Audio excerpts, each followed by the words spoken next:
On se retrouve avec la séquence 87 de Picby à la page 113. Et là, je vais t'expliquer le travail à faire dans les différents cadres. Alors, pour le cadre A, tu trouveras avec mon mail des liens des vidéos, des planches de pièces et de billets. Soit tu peux les imprimer et les découper, soit tu peux juste les regarder pour savoir quelles sont les différentes pièces et billets, et tu auras juste à les dessiner ensuite sur le fichier. Donc là, ce qu'on te demande dans le cadre A, c'est de dessiner avec le moins de pièces et le moins de billets possible le prix ici du MP3 et ici du plateau de dames. Donc le MP3 vaut 48 €, et donc tu dois dessiner 48 € mais avec le moins de pièces et de billets.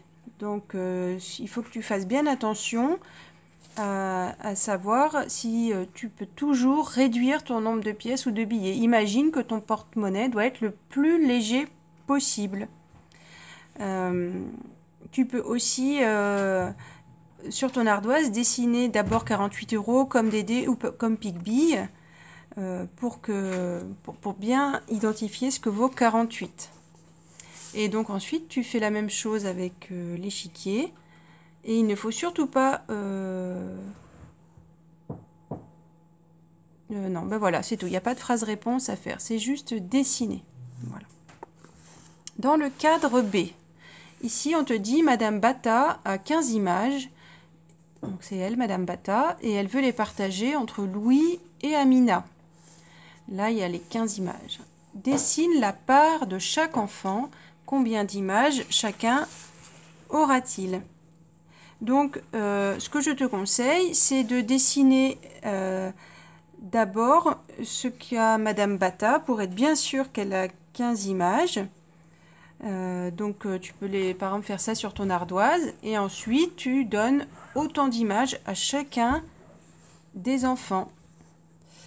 Et ensuite là tu dois écrire une phrase réponse. Comme on te demande combien d'images chacun aura-t-il, ta phrase réponse, elle doit être du genre chaque enfant a images. Il reste images, parce que tu vas voir qu'on ne peut pas partager 15 en deux parts égales, il va rester quelque chose. Si tu as besoin d'aide, tu peux prendre 15 objets ou 15 haricots ou 15 ce que tu veux, et tu les partages entre toi et une autre personne. Ou sur ton ardoise, tu partages ton ardoise en deux et tu dessines 15 en mettant une fois d'un côté, une fois de l'autre. Et tu vas voir combien il y en a de chaque côté. N'oublie pas de faire une phrase réponse avec une majuscule et un point. Pour le cadre C, ici, donc là, on a déjà fait cet exercice, c'est le jeu des boîtes. Donc si tu as besoin de le faire pour que ça t'aide, bah, tu refais tes boîtes avec les nombres qui sont inscrits là, et le nombre de jetons de haricots dans tes boîtes ou dans tes verres. Ici, on te demande 11 jetons.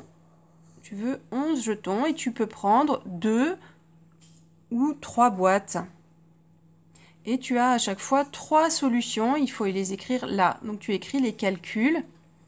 Hein, par exemple, là, on peut faire 8 plus 3. 8 plus 3 égale 11. Et tu trouves les deux autres solutions. Et ici, dans le deuxième cas, c'est 13 jetons. Et pareil, tu as 3 solutions à trouver. N'hésite pas à chercher. Souvent, il y a une première solution qui vient très très vite, qui vient toute seule. Et puis pour les autres, il faut un petit peu tâtonner, il faut faire des essais. Donc, n'hésite pas. Donc, n'hésite pas à utiliser soit ton ardoise, soit à refaire les boîtes chez toi. Alors, enfin, pour le dernier cadre, là, le cadre D, on te demande de colorier 69 cases. Alors, avant de commencer, regarde bien comment est fait ce quadrillage. tu vois qu'il y a 1, 2, 3, 4, 5, 6, 7, 8, 9, 10 cases dans le sens horizontal. Et il y a aussi 1, 2, 3, 4, 5, 6, 7, 8, 9, 10 cases dans le sens vertical. Et si tu regardes bien, même au bout de 1, 2, 3, 4, 5 cases, tu as un trait qui est un petit peu plus foncé dans le sens vertical, mais également dans le sens horizontal. Donc ça peut t'aider, puisque tu sais qu'il y a 10 là, 10 là, ben 10 ça correspond à une dizaine. Hein. Et comme tu sais que 69, c'est 6 dizaines et 9 unités, eh bien tu sais que tu dois colorier 6 groupes de 10 et 9 cases toutes seules.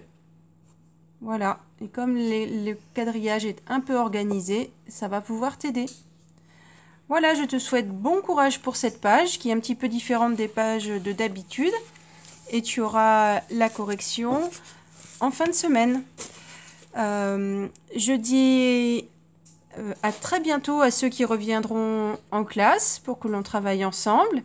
Et puis je dis aussi à très bientôt à ceux qui resteront à la maison. Je vais continuer à faire pour vous les vidéos de maths. À bientôt!